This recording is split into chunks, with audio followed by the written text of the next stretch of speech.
importante como esse, né, do suicídio, cada vez mais frequente na sociedade moderna.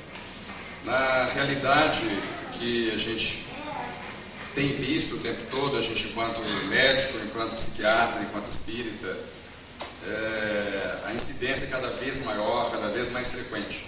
A gente não pode deixar de salientar como uma primeira visão global é de que a primeira grande surpresa, a primeira grande decepção do suicida do outro lado da vida é que ele descobre que ele não morreu, mas apenas saiu do corpo.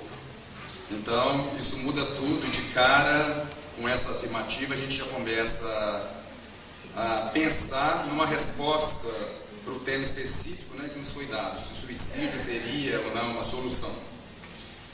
Hoje, na atualidade, a incidência epidemiológica, né, a quantidade de casos que acontecem de suicídio no mundo é muito mais alta do que a maioria das pessoas deve pensar.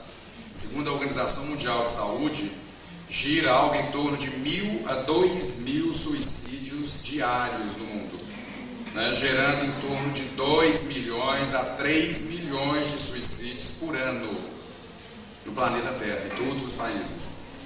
Isso a gente pode imaginar, né, o tamanho disso, bastando a gente pensar que Belo Horizonte tem a grande BH, né, tem 2 milhões de habitantes. É como se todo mundo de Belo Horizonte morresse num único ano. Então é muita gente.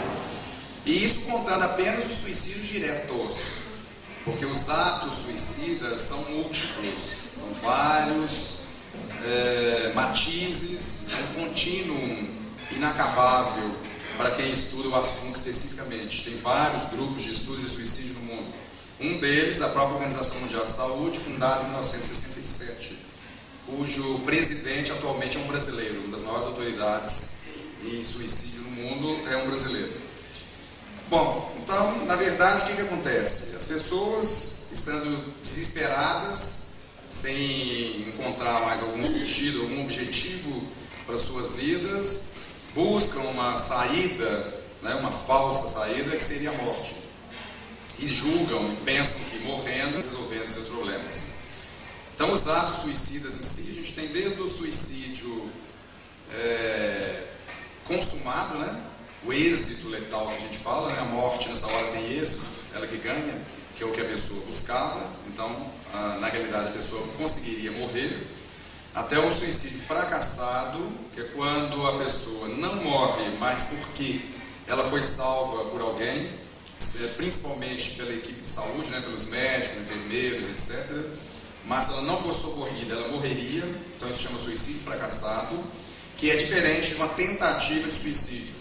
Na maioria das vezes, a tentativa de suicídio não mataria. É o que as pessoas falam ou pensam que a pessoa está fazendo só para chamar a atenção, que ela não quer mesmo morrer de verdade. E nesse ponto a gente pensa que a grande maioria dos teóricos de hoje com relação ao suicídio pensam que ninguém quer morrer. Então, na verdade, todos os casos nesse aspecto seriam tentativas de suicídio, porque na realidade a busca da morte para a maioria dos filósofos, dos antropólogos, dos sociólogos, dos psicólogos, assim sucessivamente, na verdade é a busca da vida. É quando a pessoa pensa que não tem mais saída, que chegou no fim da linha, que não vê uma luz no túnel, então ela pensa que de alguma maneira, cometendo esse ato desvairado, deslocado, ela vai encontrar a vida, ela vai mudar de vida, ela vai ter uma vida diferente da que ela vinha vivendo até então. Então a tentativa de suicídio, ela se caracteriza por isso, a pessoa que vai tentar morrer de alguma maneira, mas que não vai morrer, mesmo não sendo socorrido. A gente médico lida muito com isso, é muito frequente isso nos hospitais. As pessoas que fazem, se utilizam de métodos que não são letais, que elas não vão morrer, portanto.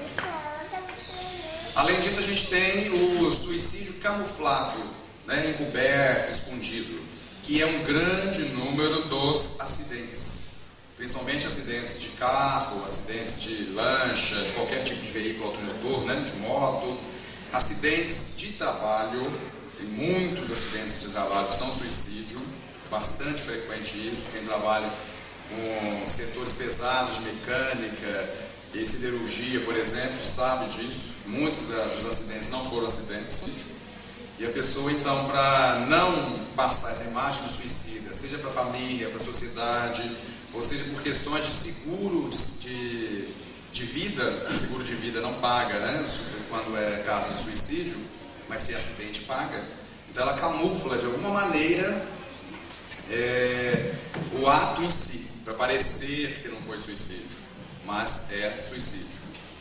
Além disso, a gente tem os equivalentes suicidas, quando a pessoa, por exemplo, pratica esportes radicais, coisas que são perigosas, alta velocidade nas estradas, né? Que não é um suicídio direto, que muitas vezes pode ser direto, mas muitas vezes indireto dessa maneira. Se bem que o termo indireto não é o mais adequado. O adequado é que é o equivalente suicida. Uma pessoa que vai para a guerra, por exemplo, sabendo que vai morrer. E nesse item a gente começa a fazer uma divisão entre dois tipos de suicídio que existem. Um suicídio indireto e um suicídio passivo. O suicídio indireto é aquele que a pessoa, por exemplo, que fuma, ou que bebe, ou que usa drogas, ou tem, por exemplo, níveis altos de colesterol, dislipidemia, né? E mesmo assim come gordura, come tudo que não pode, que tem pressão alta e come sal, até não poder mais, né? E assim sucessivamente. Então esse é um suicídio indireto. E o suicídio passivo é aquele que a pessoa não se mata, ela não tem coragem de se matar, mas pede alguém para fazê-lo. Seja diretamente, ela lida com pessoas violentas, por exemplo, num presídio, mesmo num aglomerado urbano, em algum lugar que ela sabe que conforme o que ela fizer, eles vão matá-lo.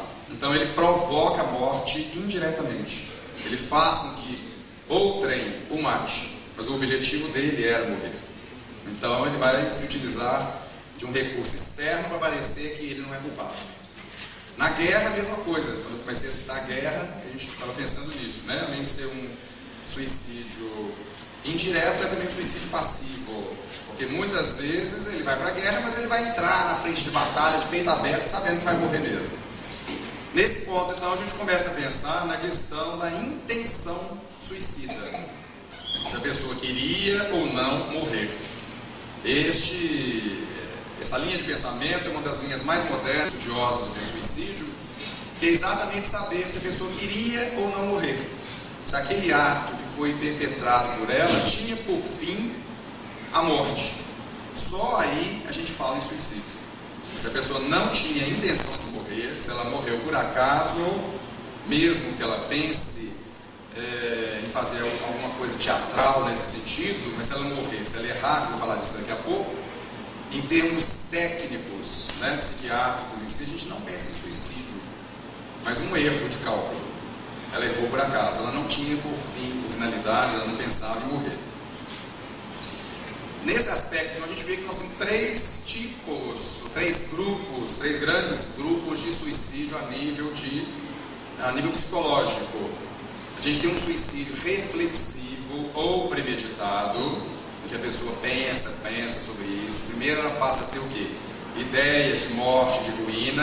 Depois eu vou explicar isso melhor para vocês quando eu falar mais de psicopatologia em si. Ela teria ideias de morte e de ruína. Depois ela começa a pensar que se morrer, talvez tudo ficasse bem, talvez tudo resolvesse, né, solucionasse. É o que muita gente tem por aí, não sabe, né? Eu falo todo mundo acabar em barranco, morrer encostado, não é assim? Isso já é uma fase pré-suicida, em termos de psiquiatria. Tá? A pessoa, então, depois passa a planejar o suicídio, numa outra fase, para depois ela executar. Ela vai escolher o método, da melhor maneira, se ela vai querer ser salva ou não, e assim sucessivamente. Se ela vai dar brecha para que alguém não encontre a tempo de salvá-la, vai determinar se ela realmente tem intenção ou não de morrer. Esse é o primeiro grupo, o suicídio reflexivo ou premeditado. No segundo grupo, em termos psicológicos, seria o grupo do suicídio impulsivo ou em curto-circuito. É quando a pessoa não pensa o que faz, é um desatino agudo, abrupto, uma impulsividade, ela executa o ato e morre. O que, em termos técnicos, a gente pode chamar de raptus, em latim, que quer dizer a pessoa ser tragada ou acometida rapidamente, abruptamente, A morte, na verdade, seria vencedora. A morte estaria por trás disso, porque ela não chegou a pensar nem a raciocinar. Ela fez num ímpeto. E, num terceiro grupo, seria o suicida depressivo, propriamente dito, né? A pessoa que pensaria sobre isso num contexto mais amplo, mais demorado, muitas vezes, até ela chegar a executar o ato em si.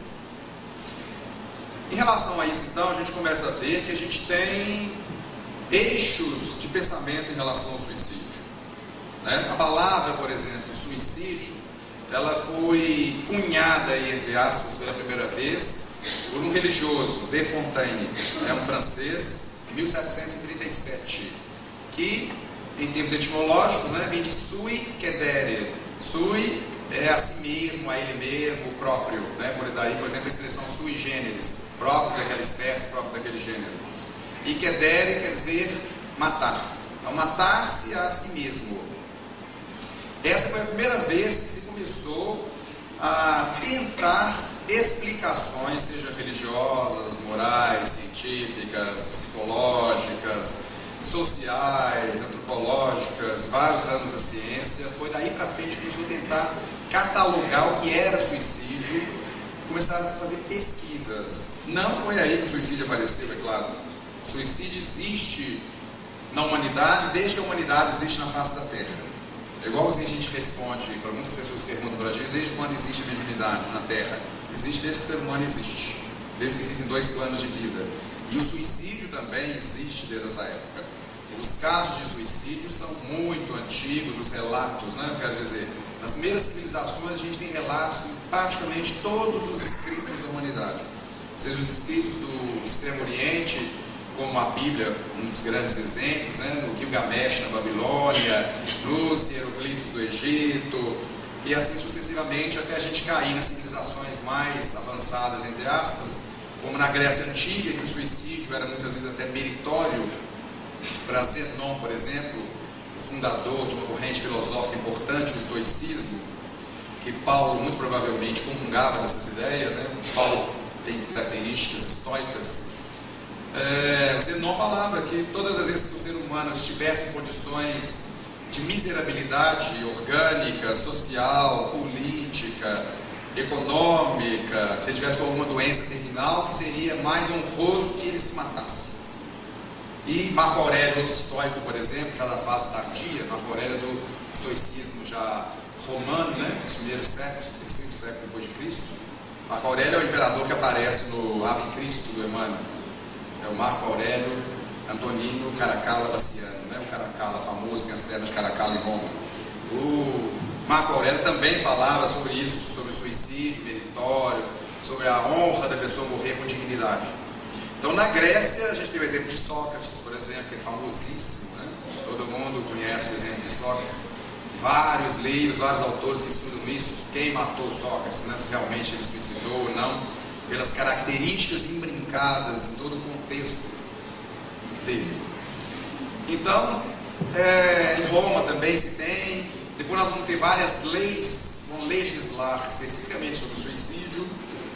Proibindo a pessoa de o fazer. Em Roma, por exemplo, era proibido numa fase tardia de Roma, porque a pessoa pertencia ao Estado, portanto ela não poderia se matar, ela não era dela, ela não tinha o direito de se matar. Até entrar na Idade Média, passando aí pelo cristianismo primitivo, nós vamos ter vários autores cristãos primitivos que vão discutir muito a questão do suicídio. Por exemplo, se os mártires cristãos não eram suicidas, eles sabiam que morrer, se eles negassem a Jesus, eles não morreriam. Então tem um monte de questões filosóficas por trás disso. Até que a igreja vai proibir, no ano de 538, 539, se não me engano, vai novamente fixar a proibição de qualquer meio que pudesse levar à morte, inclusive indireto. Na Idade Média toda nós vamos ter uma névoa escura em cima do suicídio, dos suicidas, né? Quando eles vão poder mais ser enterrados em cemitérios católicos, né, cristãos, em campo santo, entre aspas, quando os corpos vão ser mutilados, muitos corpos de suicidas na Idade Média, até começo da Idade Moderna, até mais ou menos 1600 e pouco, Muitos dos suicidas eram mutilados, cortavam os membros, olhos, nariz, orelhas, etc., porque era mais ou menos, né, uma maneira que a sociedade tinha de expressar a raiva que tinha pelo ato que aquela pessoa cometeu. Então, além de não poder enterrar em lugar nenhum, os corpos não eram mutilados, depois não ficavam expostos até a total decomposição. Daí, por exemplo, a gente tem aqui o exemplo de Tiradentes, que o corpo também foi exposto, é na mesma linha de raciocínio. O corpo das pessoas execráveis deve ficar exposto até que a própria podridão os consuma. Eles não teriam direito de serem enterrados, nem de receberem honras fúnebres, vamos dizer assim. E dos suicidas mais do que ninguém. Mas, então, a partir dessa definição que eu falava do De Fontaine, de 1737 para cá, vários autores começaram a se interessar pelo suicídio. No final do século XVI, do século XV, começaram a aparecer os primeiros estudos específicos. E a correlação dessas patologias que está por trás do suicídio em formas, em vieses, né, diferentes. E o que acabou culminando com duas grandes linhas de pensamento em relação ao suicídio, que seria uma linha psicopatológica que foi finalizada, diríamos assim, que não começou especificamente com esse autor, mas foi finalizada por Esquivel, né, um psiquiatra francês muito importante, dos mesmos codificadores da psiquiatria moderna. Em 1838, ele vai colocar o suicídio como tendo uma causa basicamente psicopatológica. O que estaria por trás do suicídio seria uma doença mental. E uma linha sociológica ou socioantropológica, que é a linha de Émile Durkheim, né? Outro francês, filósofo inicialmente, depois o pai da sociologia. E os dois vão escrever sobre isso. O Esquivel vai escrever um capítulo dentro do Tratado das Doenças Mentais dele, em 1838, e o Durkheim vai publicar um dos maiores clássicos sobre suicídio conhecido no mundo até hoje, que é um livro chamado O Suicídio dele, né? E foi em 1890 que foi publicado. Durkheim era judeu, era um sábio, era muito estudioso, né? E começou a se interessar pelo suicídio basicamente depois que ele perdeu o melhor amigo dele através do suicídio. Aí ele ficou muito chocado, muito sentido, né, muito magoado com isso especificamente, e foi estudar o suicídio. E fez um trabalho fantástico, descobriu um monte de coisas, concluindo o trabalho basicamente na visão do Esquivel e do Fauré também, que eu não citei antes do Esquivel. O Fauré também já tinha falado disso em 1822. O Fauré foi o primeiro psiquiatra, né, um francês também, a falar do suicídio em termos globais, a tentar achar causas específicas para o suicídio. Na verdade, a gente que trabalha com psiquiatria, a gente vai ter, claro, né, obviamente, uma tendência a ficar com a linha do Esquivel, né, uma linha da psicopatologia. E isso não quer dizer que a gente vá excluir as outras linhas, outras abordagens, que a gente vai negligenciar ou minorar, né, a importância do trabalho do Durkheim. De maneira nenhuma. Eu acho que o livro todo mundo deveria ler, existe em português, no Esquivel não existe, só em francês. Mas o suicídio do Durkheim existe em português. Para quem é interessado, pode ler, né? Para poder entender essa visão dele. Mas para a gente da psiquiatria, a gente sempre pensa muito, não pode conseguir deixar de pensar nessa visão psicopatológica. Por quê? Com certeza, o que as estatísticas mostram hoje em dia é que 85% dos suicídios, né, aqueles que a gente pode pesquisar através de quem ficou aqui para contar, né, a grande maioria dos suicídios tem uma doença psicopatológica de base. E 15% não tem uma doença psicopatológica de base, mas tem um fator desencadeante que permeia, ou que tangencia de alguma maneira a doença mental. Por exemplo, as causas mais frequentes de suicídio são as desilusões amorosas, em primeiro lugar, disparado, né? Quando as pessoas acham que perdendo o amor da vida delas, tudo isso aí entre aspas, elas acham que a vida não tem mais saída, não tem mais solução. E isso é mais frequente, principalmente para as mulheres, não é que não seja para os homens, mas é mais frequente para as mulheres. Em segundo lugar, vem as crises econômico-sociais, as falências, as dificuldades financeiras de toda ordem, as crises econômicas, né? Por exemplo, o Brasil, desde que vem passando dessas fases de dificuldade econômica nos últimos anos, o suicídio aumentou muito, muito.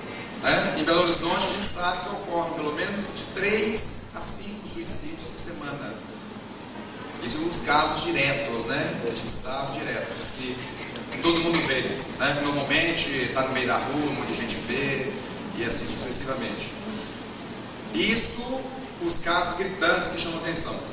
Então isso vem aumentando gradativamente, vem aumentando pormenorizadamente, isso aumentando. E um dos fatores é esse, né? São as crises econômicas sociais.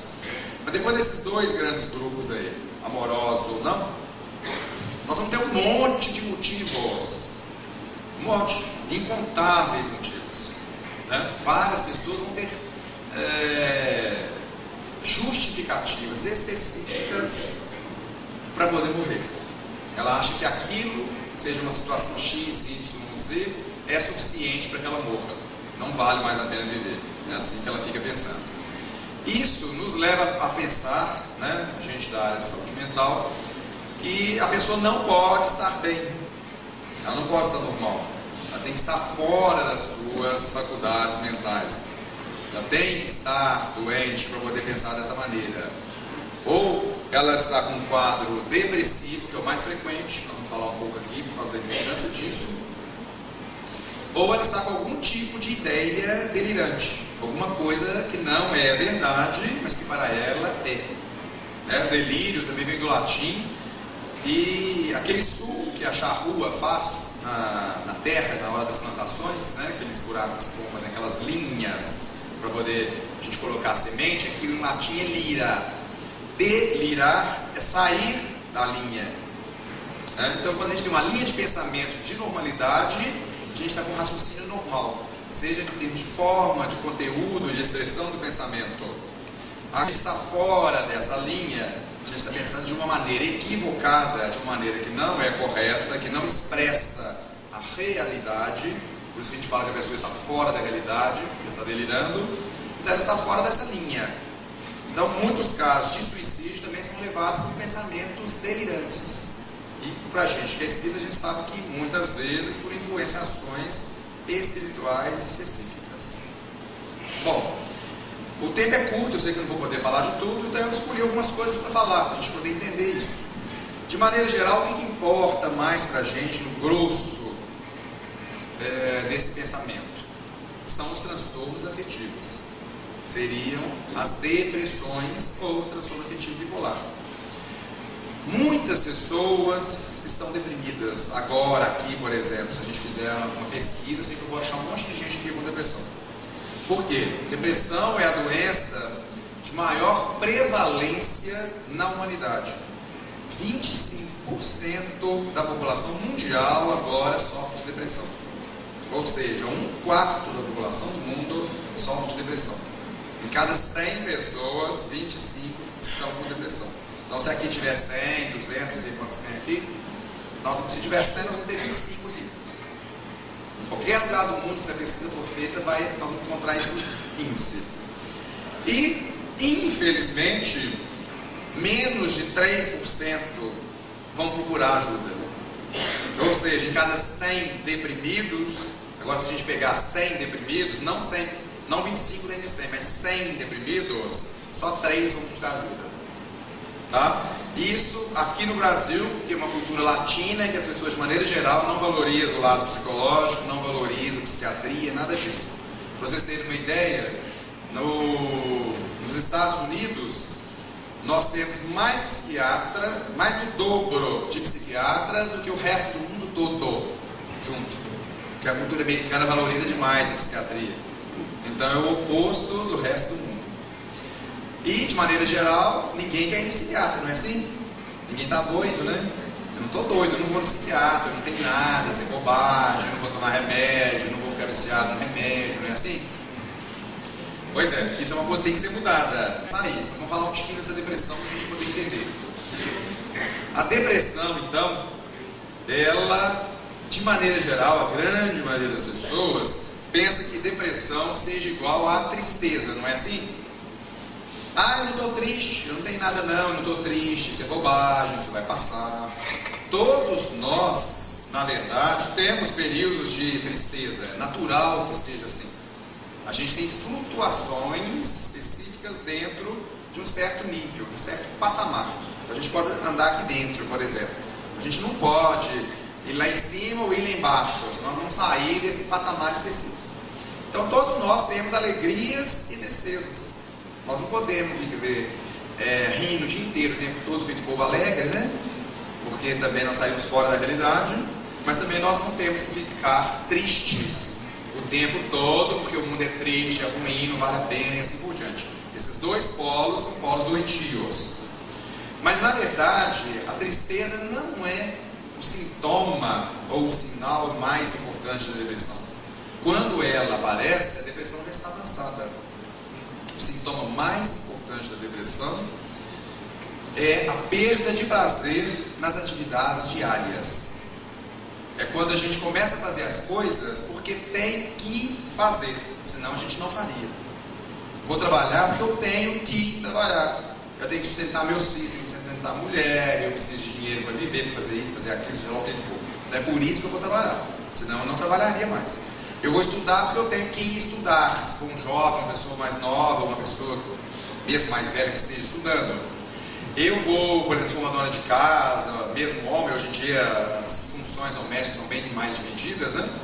Então eu vou lavar vasilha porque tem que lavar, senão não lavaria. Eu vou arrumar a casa porque tem que arrumar, vou cuidar de menino porque tem que cuidar, eu vou ficar com meus filhos porque tem que ficar, senão não ficaria. Esse é o primeiro sinal. Quem tiver com isso já deve buscar ajuda, tá? Já não está bem, está na hora de procurar ajuda. Secundariamente a esse, nós vamos ter um monte de outros sintomas. Aí começa a aparecer o quê? Insônia, a gente não dorme mais, né? A gente acorda de madrugada e não consegue dormir mais. A gente chama isso de insônia terminal. É a pessoa que vai para a cama, dorme, passa a acordar no começo meia hora antes do horário habitual, depois 1 hora, depois 2, depois 3, depois quando chega 3 ela não está dando conta mais, né?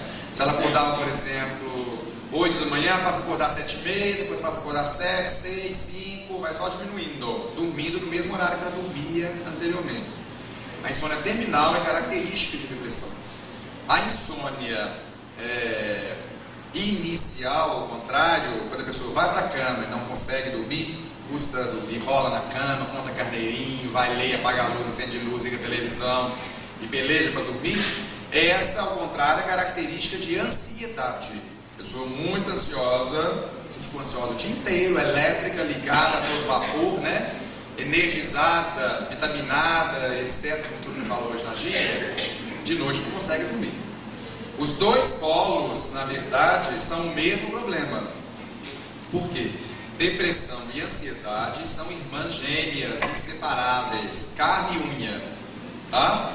Todo mundo muito ansioso pode se preparar que vai ficar deprimido no futuro. Sem chance, tá? Sem chance, não tem jeito de não ser assim. Por isso que a gente tem que cuidar da ansiedade agora, enquanto tem tempo, tá? Quando a gente perceber que está demais, né? Epa, peraí, está demais, está exagerado, menos. Conversa, pode conversar com vocês mesmos, viu? Ninguém vai achar que vocês estão doidos, não. Conversa baixo que ninguém escuta. Aí não vai ter perigo. Então, conversem com vocês mesmos, dão tempo, para, relaxa, medita. Porque ficar ansioso, ficar agitado, ficar acelerado é um caminho para a depressão. Eu não sei se vai dar tempo de a gente falar isso aqui de transtornos ansiosos, provavelmente não deve dar. A gente tem um monte de transtornos ansiosos, né? Transtorno do pânico, que todo mundo conhece por aí, que hoje está na moda, né? Transtorno obsessivo compulsivo, que é esse que eu sou especialista, que está aí na frente do Poder no Centro de Estudos.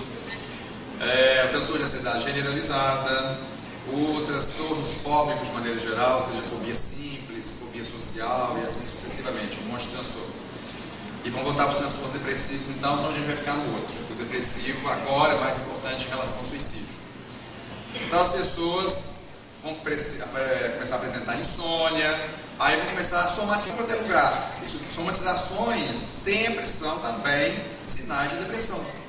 Então é dor para tudo quanto é lugar, né? Dói aqui, dói ali, dói não sei aonde. Então dores osteoarticulares que estão na moda também, que é a lesão por esforços repetitivos, a LER, o ADORT, a doença osteoarticular relacionada ao trabalho, a fibromialgia, isso tudo é depressão, expressando no corpo. Por quê? Nós temos 3 instâncias a nível de um ser global. O ser humano ele é biopsicossocial. O tempo todo nós estamos convivendo com essas 3 instâncias, elas são inseparáveis. Por mais que a gente pense que a gente possa separar, e espírita faz isso muito, né? Tenta seguir muito a dicotomia cartesiana, e sempre que eu falo em bem espírita, eu costumo falar isso, vocês estão muito demodé, né? Porque Descartes já está fora de moda há muito tempo nesse sentido. A visão hoje é o global, é holística, é tudo ao mesmo tempo agora, é simultaneamente. Essa separação entre corpo e alma, ela é somente didática. O próprio livro dos Espíritos, na questão 27, fala isso pra gente. Não tem como a gente dissociar, tá bom? Depois vocês vão lá no livro dos Espíritos e leiam, que não vai, senão eu vou entrar em outro assunto. Mas então nós temos um aspecto biológico, que são o corpo, né? Como um todo, todos os seus órgãos, seus sistemas, as suas substâncias químicas, os neurotransmissores, os hormônios e assim sucessivamente, que estão implicados nesse lado corporal, físico, o lado psicológico, ou mental, ou espiritual. Muita gente hoje vem separando isso, eu não sei como é que consegue, a meu ver também são inseparáveis, não tem como criar um campo psíquico e um campo espiritual como se fossem coisas diferentes. É a mesma coisa, né? A mente é o espírito no corpo, o espírito também é a mente, o lado psicológico. A própria palavra psique, né? Que vem de psirré, na realidade, do grego, psirré, quer dizer alma. Então não tem como separar isso. Aí as pessoas hoje estão separando um lado psicológico e um lado espiritual. É a mesma coisa, tá? É tudo em bloco, não tem como separar. Esse aspecto, então, psicológico específico, que vai fazer isso, né? E aí eu acho que o latim expressa melhor do que o grego, porque a psirré do grego só existia depois da morte. Se a gente pegar Homero, a Ilíada, a Odisseia de Homero, for estudar, nós vamos encontrar isso facilmente. É quando a pessoa morria, é que saía. Então, na verdade, psirré é o nosso espírito dos espíritas. Enquanto a gente está encarnado, a palavra que expressa melhor é a palavra latina alma. Alma vem de ânima, ou seja, aquilo que anima, aquilo que faz funcionar. Então a alma que faz o nosso corpo funcionar. Em termos técnicos, filosóficos, o mais correto é a gente separar dessa maneira. Enquanto a gente está encarnado, a gente diz alma, não espírito. E enquanto a gente está desencarnado, é que a gente diz espírito. Bom, vamos voltar lá então. E um aspecto social, que é a nossa ligação, as nossas relações interpessoais. De maneira geral, quando a gente fala o aspecto social, todo mundo pensa em dinheiro, né? O aspecto social, econômico, socioeconômico, isso é uma coisa que faz parte do social, mas não é o todo. O todo social, na verdade, são as nossas relações interpessoais, as ligações que a gente faz com as outras pessoas, seja na família, na rua, na sociedade, na escola, no trabalho. Esse é o lado social. Então nós temos 3 instâncias aí, voltando a essa linha de raciocínio, biopsicossocial. Então no campo psicológico, nós vamos ter ansiedade.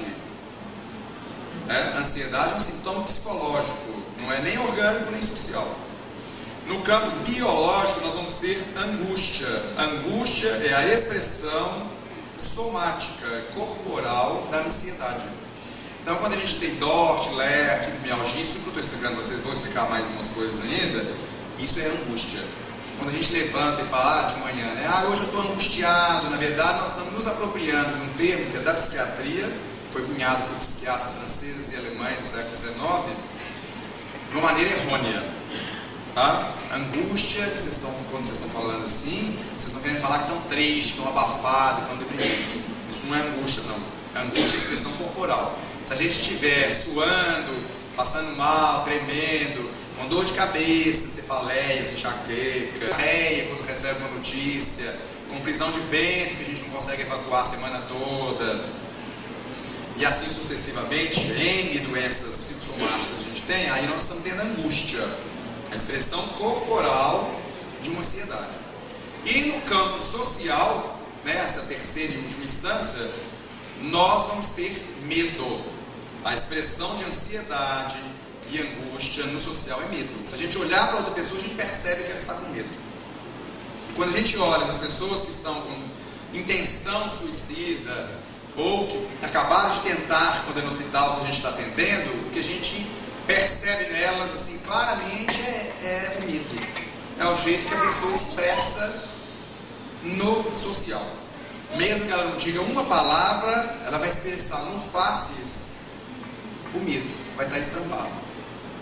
Tá bom? Então vamos voltar na depressão lá. Então a pessoa vai estar com isso tudo, vai estar somatizando, vai estar com uma série de doenças, vai estar com insônia já, vai estar ou não comendo nada com anorexia, porque não acha mais graça em nada, não tem graça em comer nada, ou vai estar comendo demais, tudo que vê pela frente, né? E vai comer tudo, passar, vai engordar até não poder mais. Então uns vão emagrecer demais, outros vão engordar demais. Isso é relativo de pessoa para pessoa. A depressão apática, de maneira geral, ela não vai comer. A depressão ansiosa, ela vai comer demais. Vai juntar as duas coisas. Vai haver ainda, por exemplo, uma alteração da libido, uma diminuição da libido, do desejo sexual, da frequência de relações, do prazer obtido nas relações, até não ter prazer nenhum. Tem um monte de gente que não tem prazer nenhum. E assim sucessivamente. Então, à medida que a pessoa vai piorando, essa depressão vai agravando, aí ela começa a ficar triste. Aí aparece a tristeza. Ela já andou muito carregando a depressão. Não tem mais jeito. Aí começa a pesar demais. E aí ela entristece. Aí é que as pessoas às vezes começam a perceber. Pode já ter anos de evolução. Quantas pessoas têm depressão crônica? Quantas pessoas passaram a vida toda fazendo as coisas que tem que fazer? 10 anos, 15 anos, 20 anos. Só vai conseguir expressar isso muito mais tarde, muito posteriormente. E outros não, conseguem expressar de uma maneira mais rápida. Então isso é variável. O certo é que quanto mais rápido a gente perceber isso e buscar ajuda, seja em nós mesmos, ou quando a gente perceber num parente, num amigo, no companheiro e etc., a gente também levá-lo de uma maneira a buscar ajuda, mais rápido nós vamos poder ajudá-la, evitando que ela pense no suicídio. Porque o suicídio é o fim desse sofrimento atroz, porque a depressão é um sofrimento muito pesado, muito difícil, muito grande. Embora muita gente diga que é frescura, que é bobagem, que está na moda, não é assim? Não é nada disso. A depressão é uma doença séria. Tem repercussões nessas três instâncias que eu disse. A pessoa, depois disso tudo, então, ela começa a entrar em quê? Em ideias de menos-valia, de baixa autoestima, que ela não vale nada, não serve para nada, ela não é ninguém, ela não conseguiu fazer nada que ela deveria ter feito na vida. Aí ela começa a se prender ao cis. Se eu tivesse feito isso, minha vida teria sido diferente. Se eu tivesse casado com fulano, ia ser de outro jeito. Se eu não tivesse casado com cicrana, seria de outra maneira. Se eu tivesse ido morar nos Estados Unidos, não é? Um monte de cis que são habitualmente falsos. Porque a pessoa não foi porque não era para ir. Ela não fez de outro jeito porque não era para fazer. Isso não quer dizer determinismo não, tá? Nós podemos e devemos mudar a nossa vida, mas a vida de maneira geral corre da maneira que tem que ser. Bleger, um grande psiquiatra, fala que toda conduta é a melhor conduta, porque é aquilo que a pessoa é capaz de fazer. Se ela não casou com fulano e sim com Beltrano, é porque ela só deu conta de casar com Beltrano. Não ia adiantar ela querer casar com ciclano. Ela não conseguiria, não daria certo, não era para casar, tanto que não casou. Então, Se a gente tiver fé o suficiente, que eu vou falar depois, mais para frente, sobre os aspectos espirituais em si, nós vamos ver que a vida está correndo do jeito que é para correr. E o que a gente tem que mudar de verdade, que vai nortear a nossa vida, é a nossa conduta moral. E não ficar pegado em coisas passadas, já acabaram, já foram. Não tem mais como mudar. Todo mundo sabe disso. Tanto que existe o adágio popular, não é? Que não adianta chorar o leite derramado. Não existe? Não adianta mesmo. Não tem jeito de catar o leite lá no chão, tem? Depois que ele cai lá no chão, não tem mais jeito de catar. Então não adianta mais mesmo. A questão não é reclamar que se foi, mas fazer algo para mudar o que vem, né? Para falar de uma maneira bem mineira, né? O que vem por aí que nós vamos ter que mudar. A nossa maneira de nos conduzir perante a vida. Bom, mas então a pessoa vai desenvolvendo ideias de menos-valia, de ruína, de que não adianta mais viver, e começa a pensar na morte como solução do seu problema. Se tudo que ela fez não adiantou nada, se a vida não vale nada, se nada serve nada, se ela não é amada, assim por diante, ela começa a cultuar a morte. A morte passa a ser uma deusa, né? É o que Freud chama de instinto de morte. Na realidade, esse conceito não é de Freud, né? Como ele já morreu mesmo, eu posso falar. Ele pegou esse conceito do Melanie Klein. Todo mundo sabe disso. É um conceito kleiniano. O instinto de morte foi desenvolvido por Melanie Klein, não por Freud. Mas aí, quando ela desenvolveu, ele pegou e acrescentou na teoria dele. Mas o instinto de morte, na verdade, é um ente metafísico. Não existe esse instinto de morte. Ninguém quer morrer. Existe um oposto. O seu paradoxo sim existe, né? Existe um instinto de vida. Todo mundo luta para viver. Faz tudo para viver, para permanecer vivo. Se for cair uma bomba aqui agora, todo mundo sai correndo. Não sai? Duvido que alguém vai ficar aí. Na hora H, todo mundo sai correndo. Por quê? Porque sai. Mesmo que não for cair, se alguém gritar ali que vai cair, conforme o jeito que ele gritar, né? Se ele for bom ator, igual aquele rapaz do começo, sai todo mundo correndo. Porque acha que vai cair mesmo. Então o instinto de vida sim existe. E é esse instinto que a gente deve preservar. Mas as pessoas portadoras de depressão, como eu vinha dizendo, né, 15% delas vão tentar suicídio. É um índice muito grande. E 5% vão conseguir. Vão ter êxito, vão entrar naquele grupo de atos suicidas, vai entrar no suicídio consumado. Para descobrir do lado de lá que não adiantou nada. Vai descobrir que não adiantou nada, né? Na verdade, aí a gente começa a entrar no aspecto espiritual em si. Para nós que somos espíritas, que sabemos que a vida nem começa e nem acaba nessa existência, para nós que somos reencarnacionistas, né? Sabemos que, na realidade, a gente não resolve um problema, um sofrimento, uma dor, uma dificuldade qualquer, uma vergonha. Muitos suicídios são cometidos por vergonha. Vergonha disso, vergonha daquilo, por causa de desonra, e assim sucessivamente. A gente não resolve isso cometendo um ato pior do que o primeiro. Ninguém tem o direito de tirar a própria vida. Só Deus. Nós não vamos morrer, vamos sair do corpo. E o que vai acontecer quando a gente pensa nisso, pensa que nós vamos estar solucionando o problema? Na verdade, nós vamos estar agravando o problema. A gente sabe que a carne, a matéria, né, o nosso corpo físico, a gente está falando que é matéria, né, mas há muito tempo a matéria não existe mais. Montesquieu, desde 1550 e pouco, já falava que os materialistas morreram por total ausência de matéria. Na verdade, o que a gente acha que é matéria é antimatéria. Montesquieu já falava disso. A matéria verdadeira é a matéria do lado de lá. Lá é matéria, não aqui. O que a gente acha que é matéria é falsa matéria. É uma cópia imperfeita da matéria verdadeira. Né? Só existem 3 coisas no universo: Deus, Espírito e matéria. Portanto, elas são excludentes per si. Uma exclui a outra. Então, na verdade, raciocinando do nosso lado, da nossa maneira de pensar, para não complicar muito a cabeça de vocês, né? Tem umas coisas meio complicadas de física quântica para explicar isso. Não vou entrar nisso. Na verdade, a gente vai só, então, na visão que a gente tem, sair do corpo físico, sair da matéria. E é essa matéria que abafa 70% das nossas emoções.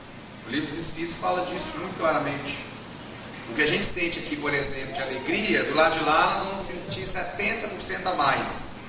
E de tristeza, 70% a mais. A gente estava triste aqui, com um problema, com uma dificuldade. Quando a gente desencarnar, que é o que vai acontecer na verdade após o suicídio, imaginando que a gente cometa esse ato, é que nós vamos sentir mais ainda do lado de lá. E, para piorar mais ainda, nós vamos estar ligados ao corpo físico. Porque a gente tem vários corpos astrais, né, vamos chamar assim, entre aspas, só para favorecer o entendimento. E o principal deles, o mais conhecido, é o perispírito ou psicossoma, que é o corpo do espírito, o corpo espiritual, que muitos espíritas hoje já falam corpo perispiritual, né? Mas a verdade é ou é perispírito ou é o corpo do espírito, né? Senão a gente vai falar de uma forma, em forma de pleonasmo, né? Nós vamos estar repetindo. Então, na verdade, a gente vai estar ligado ao corpo através do perispírito e vamos sentir isso tudo. Tem um livro famoso, né, um clássico do Espiritismo, que eu considero um dos melhores livros do Espiritismo, que é o Memórias de um Suicida. O Memórias de um Suicida foi escrito pelo escritor português Camilo Castelo Branco, tá? E que lá ele se chama Cândido Botelho, exatamente para poder colocar o Castelo Branco, CB, Cândido Botelho, né, o pseudônimo de Camilo Castelo Branco. E que cometeu suicídio no final do século XIX, após ter ficado cego. O suicídio do Camilo é típico da constelação suicidógena que a gente fala em psiquiatria, de tudo aquilo que leva a pessoa a suicidar, que é depressão, solidão ou isolamento afetivo e doença orgânica.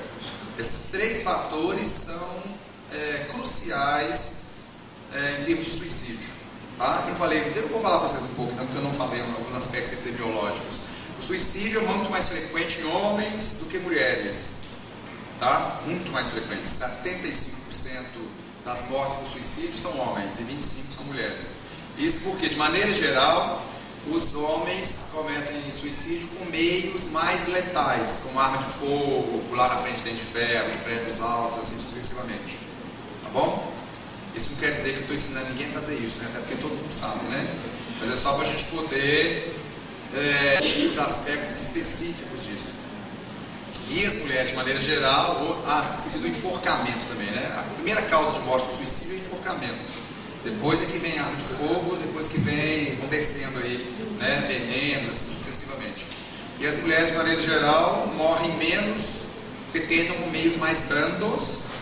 E, de maneira geral, fazem mais tentativas de suicídio, né? Cortes superficiais de pulsos, ou se jogar de lugar baixo, vai morrer de 2 metros de altura, já vi vários casos, né?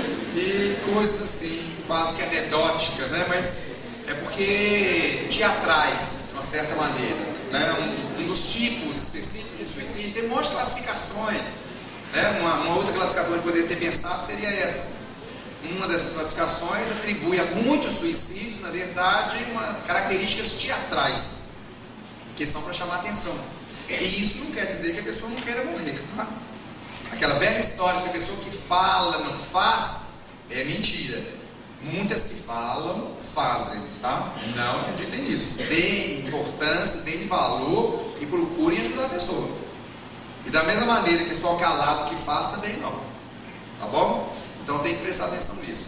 E o suicídio é mais frequente ainda hoje em dia entre os 60 e os 70 anos, que é quando a pessoa está com essa tríade aí da constelação suicidógena que eu falei.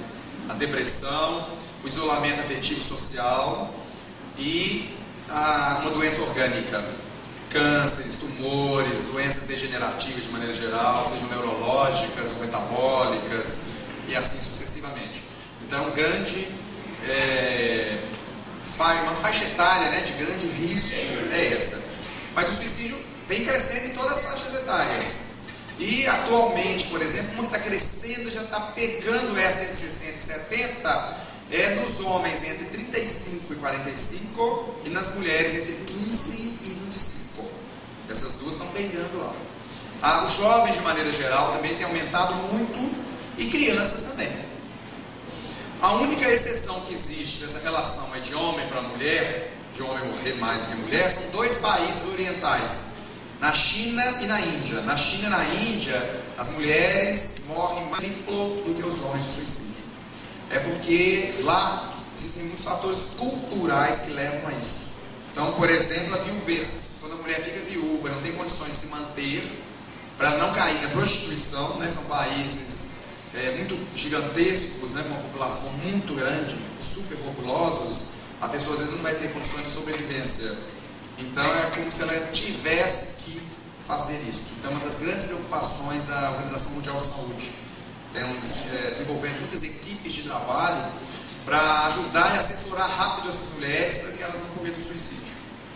É a única exceção no mundo, são só esses 2 países. No resto do mundo, todos os homens morrem mais. O suicídio é muito mais comum entre as pessoas que não têm um companheiro, tá, afetivo. Então é muito mais comum nos solteiros, nos separados, nos divorciados, nos viúvos. É mais comum nos aposentados, é mais comum nos desempregados, nos alcoólatras e nos drogaditos.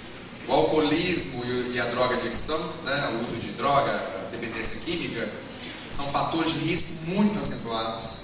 É bastante frequente também que eles tentem suicídio. E assim sucessivamente. E na infância, a gente tinha poucos casos, agora a gente já tem muito mais. Né? Por acaso, também sou psiquiatra da infância e adolescência, então um dos lugares que eu trabalho, no Núcleo Camista Jesus, é da infância e adolescência, né? E no André Luiz eu trabalho com adultos, que eu fiz as 2 formações. Então na infância e adolescência também vem crescendo muito. Hoje é frequente eu atender criança de 6, 8 anos de idade com tentativa de suicídio. E Deus sabia casos de suicídio com êxito letal, nessa faixa etária. No Japão é frequente, normalmente por questões de vergonha e abandono social, porque os pais têm que trabalhar 28 horas por dia, né? É 4 além das normais do dia todo, porque não tem onde morar, não tem onde ficar, aqueles cubículos, né? Dormir naqueles casulos e assim sucessivamente. Então há um abandono afetivo da infância muito grande no Japão. O índice de drogadicção lá está muito alto por causa disso e um monte de fatores. Pela própria desagregação e da desestruturação familiar, que é outro grande fator de risco. Famílias desestadas, pais separados, brigas, confusões, abandono. Às vezes os pais são separados, mas estão próximos dos filhos. E muitas vezes, o que mais acontece hoje em dia é o oposto. Os pais se separam e quem cuida do filho, geralmente é a mãe, que tem que trabalhar para poder sustentar os filhos, então ninguém cuida. Não é assim? Ninguém cuida. Porque é a questão das responsabilidades sociais específicas. E um monte de outros fatores. Né? Mas vamos voltar lá então no Memórias de um Suicida, do Camilo Castelo Branco, que eu disse que ele tinha essa constelação suicidológica aí. E ele vai relatar pra gente, através da mediunidade da Ivone Pereira, né, tudo que lhe aconteceu por causa do suicídio. Ele preso aos despojos, no Vale dos Suicidas, sofrendo horrores, até depois de muito tempo ele ser resgatado, conseguir ser levado para a colônia Maria de Nazaré, né, que é coordenada por Maria. O suicídio é tão grave que Jesus colocou para cuidar dos suicidas a mãe dele, né, um dos espíritos mais puros do planeta Terra. É Maria de Nazaré que coordena o centro, um dos centros, né? Provavelmente todos, a gente não sabe, a gente tem notícia desse, em relação aos suicidas. E depois ele vai falar disso tudo, aí ele vai falar do tempo que ele passa internado, das modificações pré-espirituais que aconteceram, até ele programar a reencarnação dele, no departamento da reencarnação, os desenhos dos corpos. Então o negócio é muito mais complicado, muito mais sofisticado do que a gente imagina. Eu acho que todo mundo deveria ler. Agora, o mais escuto dos espíritas em relação a esse livro é que eles não deram conta de ler, que é pesado, é difícil. Eu não sei porquê. Eu sempre fico assim meio intrigado porque as pessoas falam que não conseguem ler. É igualzinho o mundo aqui fora, não tem diferença nenhuma. né? Então eu acho que vocês devem se empenhar, devem se esforçar para poder conseguir ler. Bom, mas se a gente então está triste, está desesperançado, está sem vontade de viver, sem vontade de fazer nada, onde será que nós vamos encontrar solução para esse problema? Já que a morte não é, já que nós vimos que o suicídio não é, o suicídio não vai resolver nada disso. Eu penso que seja em Jesus, né? No Evangelho. Então está um aqui. No Sermão da Montanha, todo mundo conhece, no comecinho dele, nas chamadas famosas, bem-aventuranças, eu acho que nós temos solução para tudo isso. Olha só. Vou ler para vocês igualzinho, eu ia contar com minhas palavras, para não ficar diferente. Então Jesus, né, vendo a multidão, subiu ao monte, sentou-se e os discípulos se aproximaram, abriu a boca e os instruiu nesse termo: felizes os pobres de coração, porque o reinado de Deus lhes pertence. Felizes os afligidos, porque serão consolados. Felizes os despossuídos, porque herdarão a terra. Felizes os que têm fome e sede de justiça, porque serão saciados. Felizes os misericordiosos, porque os tratarão com misericórdia. Felizes os limpos de coração, porque verão a Deus. Felizes os que procuram a paz, porque se chamarão filhos de Deus. Felizes os perseguidos por causa da justiça, porque o reinado de Deus lhes pertence. Felizes vós, quando vos injuriarem e vos perseguirem, e vos caluniarem de tudo por minha causa. Ficai contentes e alegres, pois vosso prêmio no céu é abundante. Da mesma forma perseguiram os profetas que vos precederam. O Sermão da Montanha, gente, todo mundo sabe, é uma das passagens mais bonitas do Evangelho. Na realidade, o sermão são 3 capítulos de Mateus, capítulos 5, 6 e 7. Esse é o começo do 5. Então, Jesus fala para a gente sobre isso tudo. Sobre mesmo debaixo de um monte de dores, de dificuldades, de problemas, ele cita vários aqui. Se a gente tiver fé, se a gente tiver confiança, se a gente tiver pensamentos morais elevados, se a gente largar, abandonar as nossas mazelas morais, as nossas dificuldades, se a gente chegar longe para frente, se a gente perceber que no final do túnel tem uma luz, nós não vamos partir para soluções incorretas, para soluções inadequadas, quais sejam o suicídio e muitos outros, o abandono da vida de maneira geral. Às vezes a gente não suicida mesmo que não tem coragem, não é assim? Mas a gente vive suicidado, entre aspas. A gente não vive feliz, a gente não luta para mudar de vida, a gente não faz nada para voltar a ser feliz. Foi aquilo que eu disse lá no começo, que quando eu falasse das questões espirituais eu abordaria. Se a gente não muda de comportamento de uma forma verdadeira, como é que nós podemos esperar que a gente melhore? Se a gente tem uma doença, por exemplo, qualquer, se a gente não buscar cura, não tomar remédio direito, não fazer tudo aquilo que a gente tem que fazer para debelar a doença, nós não vamos mudar, nós não vamos melhorar. Não tem como a gente mudar. Então, mesmo sofrendo, o que Jesus fala aqui é assim, mesmo a gente sofrendo debaixo de N injunções diferentes, seja injustiça, seja a fome, não só a fome física do corpo, mas a fome afetiva, muito mais séria, muito mais importante.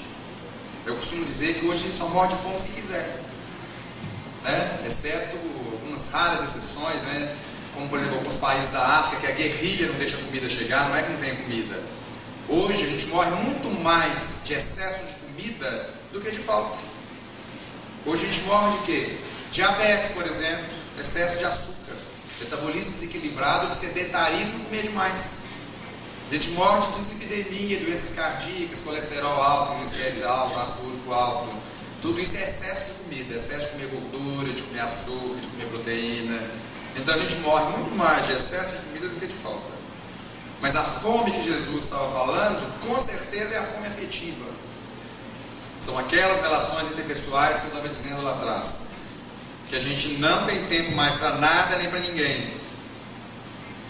A gente não conversa com ninguém, a gente não conhece nem o vizinho. Aqui em Divinópolis não deve ser assim não, né? Que aqui é pequeno ainda, ou não? Aqui todo mundo cumprimenta os vizinhos, sai, passeia, vai na casa de todo mundo, não é? visita os parentes, os pais todos vivem com os filhos todos os dias, não é? Cidade grande isso é complicado. Então as relações interpessoais, as brigas que a gente tem o tempo todo com tudo, com todo mundo, desde o trânsito que a gente sai berrando com todo mundo, a gente não enxerga no outro irmão. A gente não enxerga que a gente pode errar igual assim a ele errou. A gente se acha superior a todo mundo. O egoísmo, a vaidade, a prepotência, é isso tudo que depois vai fazer a gente deprimir. Se a gente não alcança um status econômico que a gente acha que deveria ter, nós vamos deprimir. Vamos deprimir porque não tem celular, por exemplo. Vamos deprimir porque não tem roupa chique. Não vou falar as marcas, mas todo mundo sabe. Não é? Deprimir que a casa não é assim ou não é assado, porque não tem carro zero, não tem Mercedes e assim sucessivamente. Porque o ser humano cada vez mais tem trocado o ser pelo ter, como se o ter significasse algo. E todo mundo sabe que caixão não tem gaveta.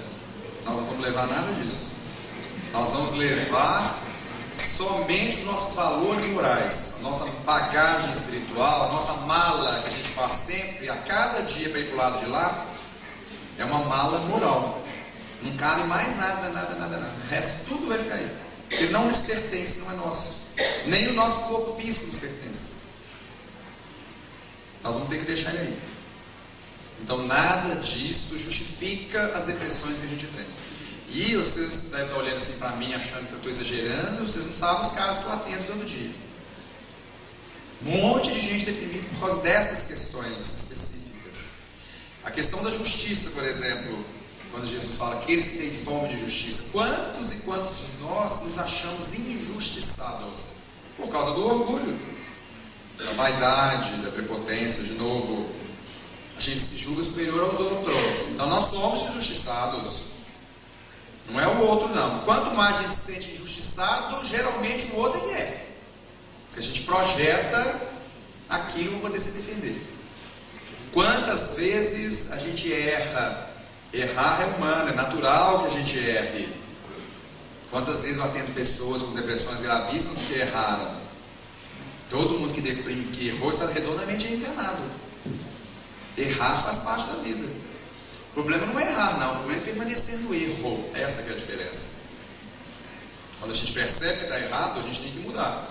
A culpa, na verdade, não é uma coisa para a gente ter, ficar cultuando, porque ela vira remorso. Do latim remorsere, que quer dizer o quê? Amassar. Ficar toda a vida batendo para amassar uma coisa. A culpa não é isso. Não serve para isso. A culpa é um sinalizador. A culpa é mostrar que a gente errou. Epa, errei, peraí. Então deixa eu ver o que eu vou fazer agora que eu sei que eu errei. Tem jeito de consertar? Tem jeito de reparar o erro? Eu posso ir lá pedir desculpa?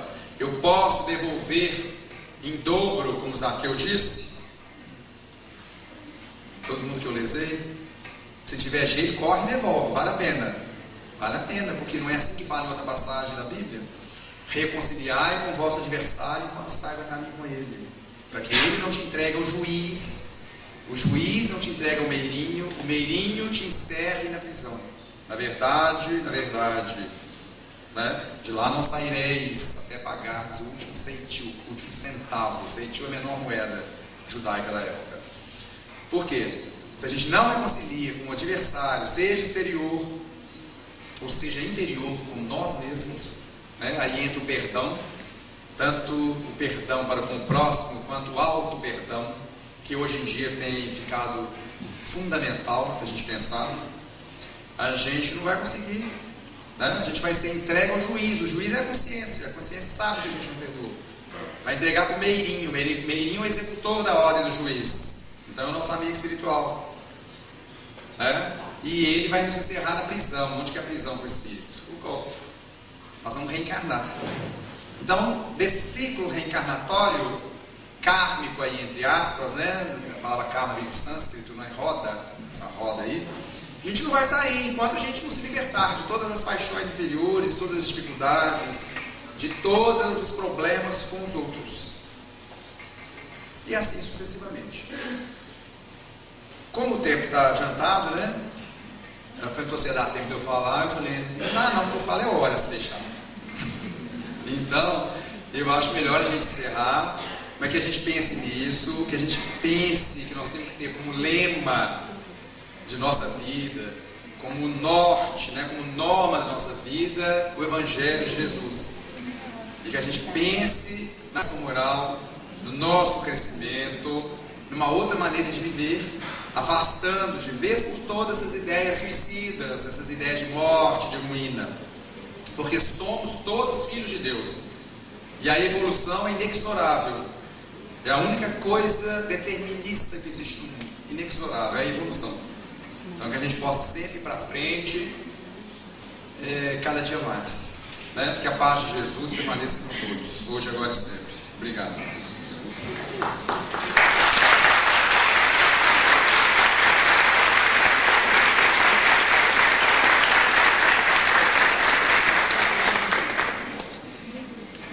Com isso eu deixei uns 15 minutos para pergunta, né?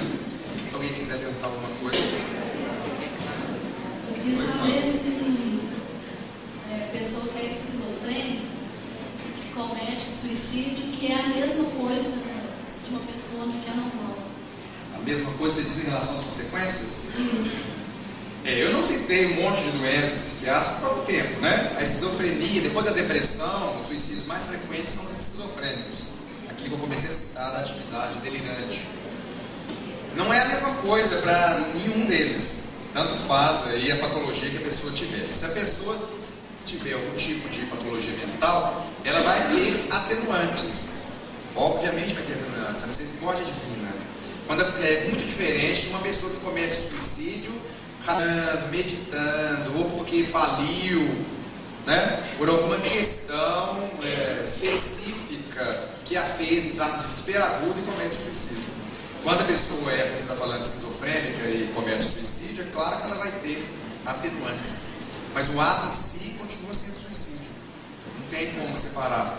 É como, por exemplo, você se queimar, né, numa panela no fogão, você pode se queimar sem querer, esbarrar na panela e queimar, ou pode se queimar deliberadamente. Ir lá e colocar a mão na panela quente e queimar. De qualquer maneira, a consequência vai ficar, que é a queimadura. Seja acidental ou provocada, a queimadura existe. Você vai ter que tratar, vai ter que ir no hospital, vai ter que drenar as bolhas, passar remédio, assim sucessivamente, dependendo do grau da queimadura. O ato continua existindo, vai ser socorrido da mesma maneira, mas as consequências vão ser bem menores do que quando a pessoa faz deliberadamente, porque ela está fora da razão. E muitas vezes é até induzida ao suicídio por espíritos menos felizes, né? Que a gente, de maneira geral, no espiritismo chama de espíritos obsessores. Eu não gosto muito dessa palavra, não, porque eu acho que estigmatiza e esses irmãos estão do outro lado. Mas para eu falar aqui de uma maneira didática, que é o jeito que todo mundo conhece, normalmente eles são induzidos. Então as consequências são menores, mais brandas, mais leves. Eu não sei se é isso ou se é outra coisa. O que é aconselhado para não cometer erros, o que a gente deve fazer? O esquizofrênico ou qualquer pessoa? Não. O esquizofrênico é buscar ajuda, buscar tratamento, né? Porque a esquizofrenia hoje tem tratamento. Quando o esquizofrênico hoje busca ajuda, gente específica, a esquizofrenia hoje é uma doença muito bem controlável. A gente tem medicamentos muito eficazes. O problema maior da esquizofrenia na atualidade é que a maioria dos esquizofrênicos acha que não precisa tratar, que ele não tem nada, que é bobagem, que os outros que estão doentes. O grande problema da esquizofrenia é a gente convencer a pessoa que ela tem que tratar. Quando ela se conscientiza que precisa, eu tenho um monte de pacientes assim, estão tratando, então ótimo, não tem problema nenhum. Agora, quando ele acha que não precisa tratar, que é bobagem, que não tem que tomar remédio, aí vai só complicando.